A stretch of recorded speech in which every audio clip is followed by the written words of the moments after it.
LB స్టేడియంలో యోగా దినోత్సవ వేడుకలు భారీగా తరలివచ్చిన నగరవాసులు ప్రముఖులు.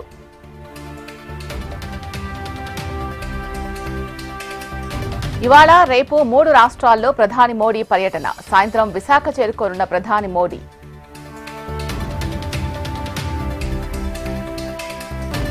ఇవాళ రాష్ట్ర వ్యాప్తంగా రెవెన్యూ దినోత్సవ వేడుకలు. రెవెన్యూ ఉద్యోగుల బాధ్యతలపై ప్రత్యేక అవగాహన కార్యక్రమాలు.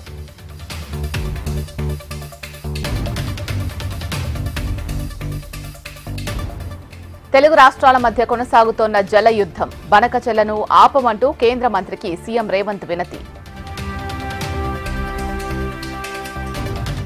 ప్రాజెక్టుల విషయంలో తెలంగాణతో పోరాటం చేయను. బనకచెర్లపై ఏపీ సీఎం చంద్రబాబు కీలక వ్యాఖ్యలు.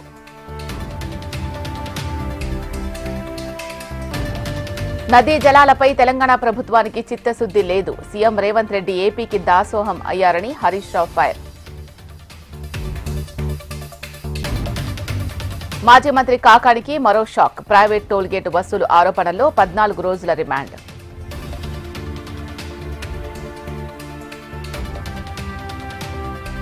బ్రిటన్ మాజీ ప్రధాని టోనీ బ్లెయర్తో సీఎం భేటీ.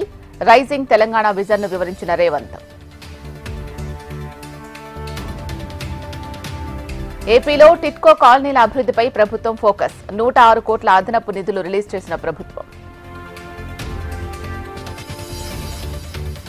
బాపట్ల జిల్లా పర్చూరులో నల్లబర్లి పొగాకు కొనుగోలు కేంద్రం ప్రారంభం. రైతుల అభివృద్ధికి కూటమి ప్రభుత్వం పనిచేస్తుంది అన్న మంత్రి అచ్చెన్నాయుడు.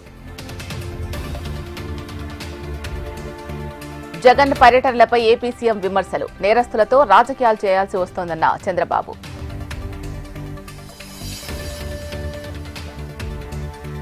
ఏపీలో లా అండ్ ఆర్డర్ గతి తప్పిందన్న జగన్.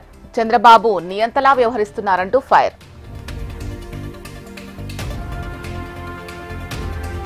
కాంగ్రెస్ నేత అజారుద్దీన్ సంచలన ప్రకటన. జూబ్లీహిల్స్ ఉప ఎన్నిక బరిలో తానే పోటీలో ఉన్నట్లు వెల్లడి.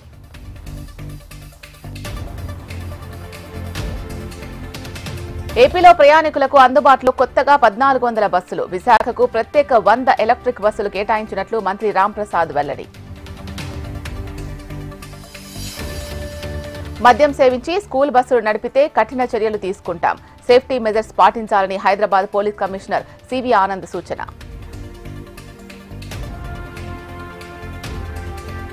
ములుగు టాస్క్ సెంటర్లో ఉద్యోగ మేళ. 51 మంది యువతకు ఉద్యోగ నియామక పత్రాలు అందజేసిన మంత్రి సీతక్క.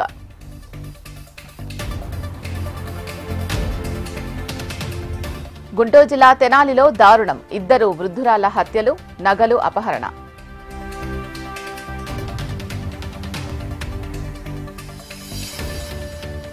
నంద్యాల జిల్లా ఆత్మకూరు డివిజన్ కేడీసీసీ బ్యాంకులో మరో కుంభకోణం. సుమారు 40 లక్షలు అవకతవకలు జరిగినట్లు అధికారుల గుర్తింపు.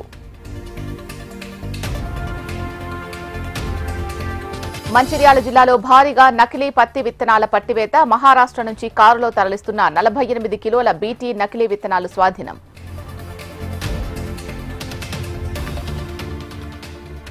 పర్యాటక ప్రాంతంగా చెర్లపల్లి చెరువు. హైడ్రా జైళ్ల శాఖ నిర్ణయం.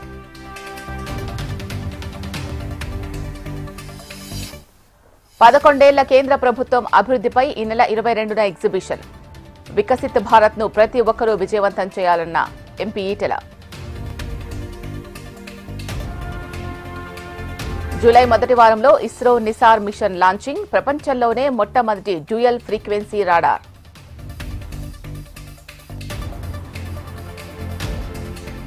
ఇంగ్లీష్ భాషపై కేంద్ర హోంమంత్రి సంచలన వ్యాఖ్యలు. త్వరలో సిగ్గుపడాల్సిన రోజొస్తుందన్న అమిత్ షా.